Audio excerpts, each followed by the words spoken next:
الحمد لله نحمده ونستعينه ونستغفره ونؤمن به ونتوكل عليه ونعوذ بالله من شرور أنفسنا ومن سيئات أعمالنا من يهد الله فلا مضل له ومن يضلله فلا هادي له أشهد أن لا إله إلا الله وحده لا شريك له وأشهد أن سيدنا ومولانا محمدا عبده ورسوله أما بعد فأعوذ بالله من الشيطان الرجيم بسم الله الرحمن الرحيم الحج أشهر معلومات وقال الله تبارك وتعالى وأتموا الحج والعمرة لله صدق الله مولانا العظيم. معزز ومحترم بزرگوں، اللہ تبارک و تعالیٰ کا ایک ذاتی نام ہے لفظ اللہ، اور اس کے علاوہ اللہ تبارک و تعالیٰ کے صفاتی نام ہیں جن کو ہم اسماء الحسنی سے جانتے ہیں۔ اس مسجد کے اندر بھی قبلہ اللہ تبارک و تعالیٰ کے وہ 99 نام لکھے گئے۔ قرآن کریم کے اندر اللہ تبارک و تعالیٰ ارشاد فرماتے ہیں قُلِ اللَّهَ أَوِ ادْعُوا الرَّحْمَنَ، کہ چاہے تم اللہ لفظ اللہ سے پکارو یا رحمان کے لفظ سے پکارو۔ ان ناموں کی بہت ساری فضیلتیں ہیں۔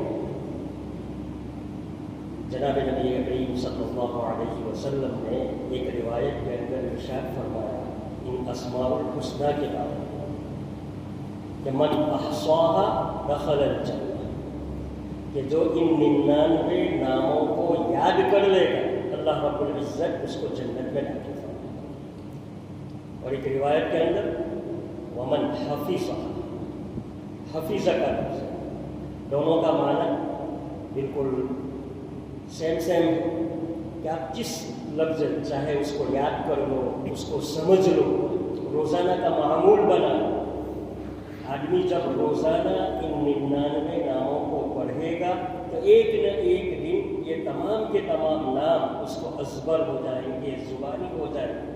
اور فضیلت کتنی بڑی ہے کہ اللہ کے رسول صلی اللہ علیہ وسلم ارشاد فرماتے ہیں کہ دخل الجنہ، کہ وہ آدمی جنت کے اندر داخل ہو جائے۔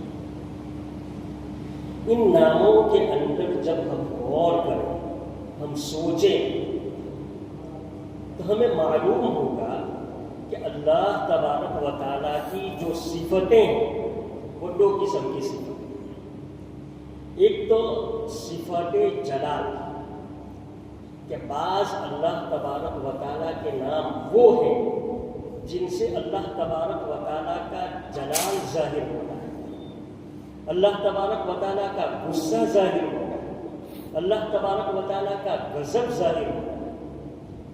اور بعض نام وہ ہیں جس سے اللہ تبارک و تعالیٰ کا صفات جمال ظاہر ہوتا ہے۔ 2 صفتیں ہوتی ہیں، ایک جلالی ہوتی ہے، ایک جمالی ہوتی ہے۔ مثال کے طور پر اللہ رب العزت قہار ہے، اللہ رب العزت انتقام لینے والے ہیں، یہ صفات جلال ہیں۔ اور اللہ رب العزت وہاب ہے، اللہ رب العزت رزاق ہے، اللہ رب العزت خلاق ہے۔ یہ تمام کی تمام صفتیں صفت جمال کی طرف ظاہر ہیں۔ قرآن کریم کے اندر بھی اللہ تبارک و تعالیٰ نے دونوں صفتوں کو ساتھ ساتھ ظاہر فرمایا۔ ایک جگہ پر اللہ رب العزت فرماتے ہیں تبارک اسم ربک ذی الجلال والاکرام، جلال والے بھی ہیں اللہ رب العزت اور کرم والے بھی ہیں۔ نبی عبادی انی انا الغفور الرحیم وان عذابی هو العذاب، کہ میرے بندوں کو خبردار کر دو کہ میں غفور الرحیم ہوں، لیکن غفور الرحیم کی صفت جان کر بندہ کہیں اللہ رب العزت سے غافل نہ ہو جائے، اللہ رب العزت سے ڈرنا بند نہ کر دے اور اپنی زندگی کو گناہوں کے اندر گزارنے والا نہ بن جائے۔ اس لیے ساتھ ساتھ یہ بھی فرما دیا کہ وَأَنَّ عَذَابِي وَالْعَذَابُ الْأَلِيمُ، کہ میرا عذاب بھی بڑا دردناک۔ جہاں میں غفور الرحیم ہوں، معاف کرنے والا ہوں، وہاں ساتھ تمہیں یہ بھی یاد رکھنا پڑے گا کہ اگر تم مجھ سے ڈرنا بند کرو گے اور میری نافرمانی میں اپنی زندگیاں گزارنا شروع کر دو گے تو میرا عذاب بھی بڑا سخت ہے۔ کہنے کا مطلب یہ ہے کہ اللہ رب العزت کی صفات جو ہے دو قسم کی، ایک صفات جلالی بھی ہے اور ایک صفات جمالی بھی ہے۔ ان دونوں صفات کا تقاضا یہ تھا کہ اللہ رب العزت ہمارے اوپر جو عبادتیں فرض فرماتے وہ عبادتیں بھی اسی شان کی ہوں۔ چنانچہ آپ دیکھیں کہ اللہ رب العزت نے ہر انسان کے اوپر 5 عبادتیں فرض کی۔ جناب نبی کریم صلی اللہ علیہ وسلم نے ایک روایت کے اندر ارشاد فرمایا بنی الاسلام علی 5، کہ اسلام کی بنیاد جو ہے وہ 5 عبادتوں کے اوپر، شہادت لا الہ الا اللہ وان محمدا عبدہ ورسولہ۔ پہلی چیز کلمہ شہادت، کہ اسی کلمے کے ذریعہ آدمی ایمان کے اندر داخل ہوتا ہے۔ جب ہم نے کلمہ پڑھ لیا تب 4 عبادتیں ہمارے اوپر لازم ہیں، اقام الصلاۃ وایتاء الزکاۃ والحج وصوم رمضان۔ ایک تو نمازوں کو قائم کرنا ہے، زکوٰۃ کو ادا کرنا ہے، حج کرنا ہے، اور چوتھی کہ رمضان کے روزے۔ اب ان 4 عبادتیں جو ہیں، ان عبادتوں کے اندر بھی جب ہم غور و فکر کریں، سوچیں ان عبادتوں کے بارے میں، تو ہمیں یہ معلوم ہوگا کہ ان 4 عبادتوں کے اندر سے بھی 2 عبادتیں اصل ہیں، ایک تو نماز ہے اور ایک حج ہے۔ اور زکوٰۃ اور روزہ کی جو عبادت ہے وہ حقیقت کے اندر زکوٰۃ یا نماز کی عبادت کے تابع ہے، اور روزہ یا حج کی عبادت کے تابع۔ وہ کس طرح؟ وہ اس طرح کہ دیکھیں، آدمی کو اللہ رب العزت کی عبادت سے اگر کوئی چیز روکنے والی ہے تو وہ آدمی کے دل کے اندر مال کی محبت ہے۔ آدمی کے پاس مال و دولت زیادہ ہوتی ہے تو وہی آدمی اللہ رب العزت کی عبادت سے غافل ہوتا ہے۔ علامہ اقبال رحمۃ اللہ علیہ شاعر مشرق، انہوں نے بڑی اچھی بات کہی کہ دین کی جو قدر و قیمت قائم ہے وہ غربا کے دم سے قائم، غریبوں کے دم سے قائم ہے، ورنہ عمرا تو نشہ دولت میں شرسار ہے ہم سے، عمرا نشہ دولت میں غافل ہے ہم سے۔ علامہ اقبال رحمۃ اللہ علیہ فرماتے ہیں کہ مالدار لوگ اللہ رب العزت کی عبادت سے اپنے امیری کے نشے کے اندر غافل ہو گئے، قائم ہے ملت بیضاء غربا کے دم سے، کہ اسلام کی قدر و قیمت قائم ہے کن کی وجہ سے؟ غربا کی وجہ سے۔ تو کہنے کا مطلب یہ ہے کہ جب آدمی کے پاس مال و دولت زیادہ ہوتا ہے تو اس کی وجہ سے آدمی اللہ رب العزت کی عبادتوں سے غافل ہو جاتا ہے۔ آدمی کے دل کے اندر یہ مال کی محبت کم ہو جائے، اس لیے اللہ رب العزت نے زکوٰۃ کو فرض کیا کہ جب آدمی زکوٰۃ کو ادا کرے گا تو زکوٰۃ کے ادا کرنے کی وجہ سے آدمی کے دل سے مال کی محبت کم ہوگی اور اس کے لیے نماز کو ادا کرنا آسان ہو جائے گا۔ تو حقیقت میں اصل عبادت جو تھی وہ نماز تھی، لیکن نماز کے اندر اگر کوئی چیز رکاوٹ رکاوٹ ڈال سکتی تھی وہ مال کی محبت. تو اس مال کی محبت کو کم کرنے کے لیے اللہ رب العزت نے زکات کو فرض کیا. تو اصل عبادت کون سی ہوئی؟ نماز کی. اسی طریقے سے اللہ رب العزت کی دوسری صفت جو ہے صفت جمال. صفت جمال کا تقاضا یہ تھا کہ آدمی اللہ رب العزت سے عشق کرے. آدمی اللہ رب العزت کی محبت کے اندر ڈوبا ہوا ہو. اب آدمی کو اللہ رب العزت کے عشق کے اندر مبتلا کرنا ہو تو اس کے لیے ضروری ہے کہ غیر کی عبادتوں کا خیال ہے، غیر کی محبتوں کا خیال آدمی کے دل سے نکالنا چاہیے. آدمی کے نفس جو ہے وہ کھانے پینے کو پسند کرتا ہے، شہوانیت کو پسند کرتا ہے. اس لیے چونکہ یہ اللہ رب العزت کے عشق سے آدمی کو روکنے والی چیز اپنی نفسانی خواہشات تھی، اس نفسانی خواہشات کو کم کرنے کے لیے اللہ رب العزت نے رمضان کے روزوں کو فرض فرمایا کہ آدمی دین کے وقت جب بھوکا رہے گا، پیاسا رہے گا، اپنی نفسانی خواہشات کو روکے رکھے گا، جو کہ اللہ رب العزت کے عشق سے اور اس کے محبت سے روکنے والی چیزیں ہیں. تو رفتہ رفتہ جب آدمی 1 مہینے کا یہ کورس کر لے گا تو پھر آدمی کے لیے حج کرنا آسان ہو جائے. تو یہاں پر بھی دیکھیں اصل عبادت کون سی ہوئی؟ حج ہے اور روزہ اس کے بعد ہے. تب اصل عبادتیں 2 رہی. ایک عبادت نماز کی رہی اور ایک عبادت حج کی. صفاتیں 2 تھیں، ایک صفات جلالی اور دوسری صفات جمالی.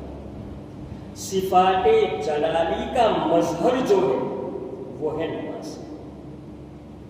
اس لیے کہ جب آدمی اللہ رب العزت سے ڈرے گا تو اس لیے ڈرنے کے لیے اللہ رب العزت نے جو نماز قائم کی اس کے اندر آپ دیکھیں کہ آدمی کی طرف سے عبدیت اور اپنی بندگی کا اظہار ہے. کہ ایک بندہ، ایک غلام جب کسی کے دربار میں حاضر ہونا چاہے تو اس کی اجازت نہیں ہوتی کہ میرا کچیلا حاضر ہو جائے. شریعت نے ہمیں یہ کہا کہ اگر تم اللہ رب العزت کے دربار کے اندر آنا چاہتے ہو تو اس کے لیے ضروری ہے کہ تم اپنے بدن کو صاف کر دو. چاہے تمہارے بدن کے اوپر کوئی ظاہری ناپاکی لگی ہوئی نہ ہو تب بھی تم اللہ کے دربار کے اندر آنا چاہتے ہو. آنے سے پہلے تمہارے اوپر وضو کو فرض کرو. میلے کچیلے تم اس کے دربار کے اندر نہیں آ سکتے. کپڑے تمہارے صاف ہونے چاہیے. قرآن کریم کے اندر اللہ رب العزت نے فرمایا خذوا زینتکم عند کل مسجد کہ ہر نماز کے وقت تم زینت کو اختیار کر کے آئے. ایسا لباس جو شان کبریائی کے خلاف ہو، اللہ رب العزت کی شان کے خلاف ہو، اس لباس کو پہن کر تم مسجد کے اندر مت آیا کرو. جب تم نے وضو کر لیا، اچھا لباس پہن لیا، مسجد کے اندر آ گئے، اللہ رب العزت کے سامنے کھڑے ہو رہے ہو تو حکم دیا گیا کہ تم تکبیر تحریمہ. یہ تکبیر تحریمہ حقیقت کے اندر یہ ہے کہ ہم پوری دنیا کی محبت کو اپنے پیچھے چھوڑ کر آتے ہیں. اسی لیے جب آدمی اپنے ہاتھوں کو اٹھاتا ہے تو یہ سامنے والا حصہ قبلہ کی طرف کرتا ہے اور پیچھے والا حصہ پیچھے کی جانب کرتا ہے. یہ اس بات کی علامت ہے کہ میں دنیا کی محبت کو اس مسجد کے دروازوں کے اوپر چھوڑ کر آیا ہوں. اب میرے ساتھ صرف اللہ رب العزت کا خوف ہے، اللہ رب العزت کی محبت ہے. تمام چیزوں کی محبت اس مسجد کے دروازوں کے باہر میں نے رکھی. تکبیر تحریمہ کہنے کے بعد آدمی اپنے ہاتھوں کو غلاموں کی طرح اپنے ناف کے نیچے باندھتا ہے. جس طریقے سے ایک غلام اپنے آقا کے سامنے اپنے ہاتھوں کو باندھ کر کھڑا ہوتا ہے، ایک نمازی بھی اللہ رب العزت کے سامنے اپنے ہاتھوں کو باندھ کر کھڑا ہو جاتا ہے. پھر جب اس سے اس کو تسکین نہیں ملتی ہے، اس کو سکون نہیں ملتا ہے، اور زیادہ جھک جاتا ہے، رکوع کے اندر چلا جاتا ہے، اور رکوع کے اندر جانے کے بعد اللہ رب العزت کی کبریائی کو سبحان ربی العظیم کہہ کر کے بیان کرتا ہے. اس سے بھی اس کو سکون نہیں ملتا کہ اس کے اندر تو صرف میں تیرا ہوا ہوں، میری صرف کمر جھکی ہے، لیکن اس سے اس کو سکون نہیں ملتا. اپنی پیشانی، اپنی ناک جو سب سے زیادہ باعزت ہے، اس لیے کہ آدمی کو دنیاوی زندگی کے اندر سب سے زیادہ عزت والی چیز اگر کوئی ہے تو اس کی ماں کی۔ آدمی جب بھی کوئی کام کرتا ہے تو اس سے پہلے سوچتا ہے کہ اس کی وجہ سے میری ناک تو نہیں کٹے گی، لیکن وہ بھی اللہ رب العزت کے سامنے سجدے کے اندر جھکا دیتا ہے کہ میری سب سے عزت والی جو چیز تھی باری تعالیٰ، میں نے اسی چیز کو آپ کے قدموں کے اندر رگڑ دیا ہے۔ میں اپنی پیشانی کے ساتھ، اپنے ناک کے ساتھ آپ کے سامنے جھک کر کے آپ کی تعریف کو بیان کروں گا۔ سبحان ربی الاعلی، سبحان ربی الاعلی۔ بیٹھتا ہے تو اس کے اندر بھی اللہ رب العزت کی کبریائی کو، التحیات للہ والصلوات والطیبات، کہ میری ہر عبادت اللہ رب العزت کے لیے، گویا کہ اپنی طرف سے یہ اقرار کرتا ہے کہ ان صلاتی ونسکی ومحیای ومماتی للہ رب العالمین، کہ میرا نماز پڑھنا بھی تیرے لیے ہے، میری عبادتیں بھی تیرے لیے ہے، میری زندگی بھی تیرے لیے ہے، میرا جینا، میرا مرنا، یہ تمام کی تمام چیزیں تیرے لیے۔ اور صرف اسی کے اوپر بس نہیں کرتا، کبھی اللہ رب العزت کے سامنے کھڑے ہو کر مانگتا ہے ایاک نعبد و ایاک نستعین، اور کبھی اللہ رب العزت کے سامنے بیٹھ کر مانگتا ہے اللہم انی ظلمت نفسی ظلما کثیرا ولا یغفر الذنوب الا انت۔ اسی کے اوپر بس نہیں، اللہ رب العزت کے جو مقرب بندے اس کے ساتھ نماز کے اندر شامل ہوتے ہیں، ان کو ایک طرف داہنی طرف جب سلام پھیرتا ہے تو ان کی طرف سلام پھیرتا ہے، اور بائیں طرف سلام پھیرتا ہے تو ان کو بھی اس کے اندر اپنے سلام کے اندر اللہ رب العزت کے سامنے جو مانگتا ہے سلامتی، اس کے اندر اپنے داہنی طرف والوں کو شامل کر لیتا ہے، بائیں طرف والوں کو بھی شامل کر لیتا ہے۔ گویا کہ نماز کی پوری عبادت آدمی کی طرف سے اپنی عبدیت اور اپنی بندگی کا اظہار ہے کہ میں تیرا بندہ بن کر کے آپ کے سامنے آیا۔ یہ صفات جلال کا مظہر ہے، صفات جلال کا جواب ہے کہ باری تعالیٰ آپ کی جو صفات جلالی ہے، ان صفات جلالی کو مکمل کرنے کے لیے اور اس کا پورا کرنے کے لیے، اس کا حق ادا کرنے کے لیے میں آپ کے سامنے نماز پڑھنے کے لیے حاضر ہوں۔ اب اللہ رب العزت کی جو دوسری صفت ہے صفات جمالی ہے، کہ اللہ رب العزت خالق ہے، اللہ رب العزت روزی دینے والے ہیں، اللہ رب العزت معاف کرنے والے ہیں، اللہ رب العزت ستار ہے، اللہ رب العزت غفار ہے۔ اس کا تقاضا یہ تھا کہ آدمی اتنی اچھی صفات والے کے ساتھ اپنی محبت کا اظہار کرے۔ اس محبت کے اظہار کے لیے دوسری عبادت اللہ رب العزت نے ہمارے اوپر حج کی فرمائی۔ حج کے جتنے بھی ارکان ہیں، حج کے جتنے بھی سنتیں ہیں، حج کے جتنے بھی واجبات ہیں، ان تمام واجبات کے اندر آپ دیکھ لیجئے کہ آدمی کی طرف سے اپنی محبت کا اظہار ہے۔ آدمی جب کسی کے ساتھ محبت کرتا ہے تو وہ دیوانہ ہو جاتا ہے، اور دیوانے آدمی کو کہ اس کے کپڑے کیسے ہیں اس کی فکر نہیں رہتی، اس کا حلیہ کیسا ہے اس کی فکر نہیں رہتی۔ جب آدمی کسی کی محبت کے اندر مجنوں بن جاتا ہے تو مجنوں کو اپنے ظاہری وضاحت اور ظاہری حسن اور ظاہری کہ میرا لباس اچھا ہو اس کی کوئی فکر نہیں رہتی، بلکہ مجنوں آدمی جو ہوتا ہے اس کی داڑھی بھی آپ دیکھیں کہ چاروں طرف سے بڑھی ہوئی ہے، اس کا لباس آپ دیکھیں میلا کچیلا ہوتا ہے، ظاہری خوبصورتی اور ظاہری زیب و زینت کا اس کے بدن کے اوپر کوئی اثر دکھائی نہیں دیتا۔ ایک حاجی جو کہ اللہ رب العزت کے عشق کے اندر اور اللہ رب العزت کی محبت کے اندر ڈوبا ہوا ہے، لہذا حاجی کی حالت بھی اللہ رب العزت کے سامنے ایسی ہی ہے۔ بدن کے اوپر سے جو سیلے ہوئے کپڑے ہوتے ہیں، جب حاجی حج کرنے کے لیے تلبیہ پڑھ لیتا ہے اور احرام کی نیت کر لیتا ہے تو ان تمام سیلے ہوئے کپڑوں کو بھی نکال لیتا ہے اور اللہ رب العزت کے سامنے دو چادروں کے اندر حاضر ہو جاتا ہے۔ نماز کے لیے حکم تھا خذوا زینتکم عند کل مسجد، کا اچھے لباس پہن کر آؤ، یہاں حکم ہوتا ہے چونکہ یہاں پر تم عاشق بن کر آ رہے ہو، اللہ رب العزت کے عشق کے اندر ڈوبے ہوئے ہونے کی حالت کے اندر آ رہے ہو، لہذا تمہارا لباس یہ سلا ہوا ہونا نہیں چاہیے۔